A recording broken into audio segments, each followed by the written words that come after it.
બોલો શું છે? સીતાફળ. સીતાફળ ક્યાં થાય? હા, સીતાફળ. બરોબર? સીતાફળનું ઝાડ હોય. શું હોય?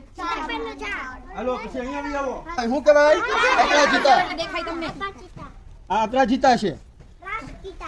છે આ ફૂલ. આ અપરાજિતાનું ફૂલ છે. આની સરસ મજાની ચા બનાવીને પીવાની હોય.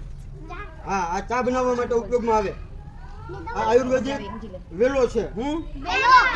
આ શું છે? આમાં ઉપર શું આવે? કેરી. કેરી ખવાય કે પીવાય? ખવાય. કેરી ખવાય કે પીવાય? હા, ખવાય પણ અને પીવાય પણ. હા, કેટલી જાતની હોય? 2 જાતની આવે ને, કાચી અને પાકી. કાચી કેરી હોય ને એનું અથાણું બને, સલાડ બને, બને ના બધું. હા, અને પાકી કેરી હોય એનો રસ પણ ખવાય. ખવાય ને? પાકી કેરીનો કલર કેવો હોય? યેલો, પીળો. આપણે તમે ત્યાં જોઈ ને? કયું ઝાડ છે? રામફળ. રામફળ સીતાફળ જેવું હોય. કોની જેવું? આ ફળ છે ને બધા ખાય. પશુ ખાય, પક્ષી ખાય, માણસ ખાય, બધા ખાય.